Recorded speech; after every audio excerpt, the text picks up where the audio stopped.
आज का भगवत चिंतन को रघुवीर सरिस संसारा। लेखक अनामी। सब विधि सानुकूल लखी सीता, भे निसोच उर अति डर भीता। जानकी माता प्रसन्न है तो अब कुछ डर नहीं। माता प्रसन्न हो तो पिता तो प्रसन्न हो ही जाते हैं। श्री लक्ष्मण जी भरत जी को प्रणाम करते हैं। भरत जी उठाकर हृदय से लगा लेते हैं। लक्ष्मण जी ने कहा, भैया मुझसे बड़ी भूल हुई। नहीं नहीं, ऐसा मत सोचो। शत्रुघ्न जी भी माता जानकी को प्रणाम करते हैं। श्री राम भैया को प्रणाम करते हैं। सभी मिल गए और ऐसी प्रेम ने दशा कर दी कि कोई कुछ नहीं बोल रहा है।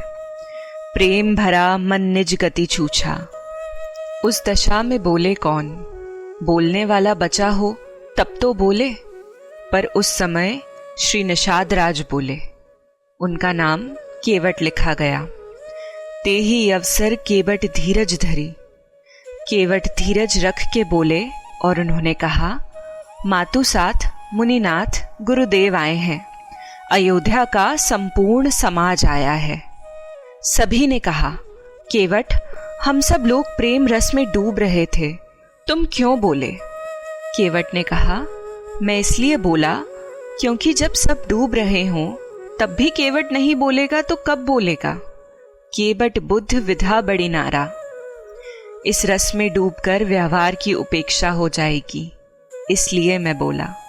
और फिर उस पार से इस पार आकर उस पार वालों को सब भूल जाते हैं। केवल केवट ही याद रखता है कि उधर भी कोई है। राम जी ने सुना गुरुदेव आए हैं। सील सिंधु मुनि गुर आगवनु। गुरु जी का आगमन सुना किसने? शील सिंधु श्री राम जी ने। और को रघुवीर सरिस संसारा, सील स्नेह निवाहन हारा। श्री सीता जी के पास शत्रुघ्न जी को रखा। गुरुदेव आए हैं, मैं स्वागत के लिए जाऊंगा। श्री राम जी स्वयं चलकर गुरुदेव के चरणों में प्रणाम करते हैं। माताओं को प्रणाम करते हैं। सबको लेकर आए। श्री सीता जी ने जब सास माताओं का दर्शन किया, श्री तुलसीदास जी लिखते हैं, देखी सास आन अनुहारी। माताओं को जैसे देखा था वैसी नहीं दिखी। श्री जानकी जी ने नेत्र बंद कर लिए। आंसू बरसने लगे। दिल ही तो है ना संग खुश्क, दर्द से भर ना आए क्यों? हृदय है कोई पाषाण की शिला नहीं है। दिल ही तो है ना संग खुश्क, दर्द से भर ना आए क्यों? रोएंगे हम 1000 बार, कोई हमें सताए क्यों? ऐसे अवसर पर हृदय दृढ़ रह सके, इसका एक उपाय है, ब्रह्म चिंतन, वेदांत चिंतन, परमार्थ तत्व का चिंतन। गुरुदेव ने वही किया। कही जग गति माइक मुनि नाथा।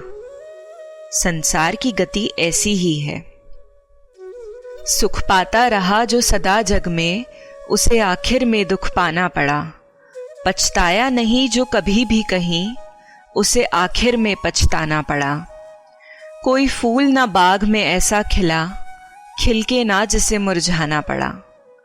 विधि का यह अटल विधान रहा, जिसे आना पड़ा उसे जाना पड़ा। कह जग गति माइक मुनि नाथा, कहे कछुक परमारथ गाथा। संसार की गति का वर्णन किया। मन सोच तनिक तेरा अपना, संसार रहेगा कितने दिन?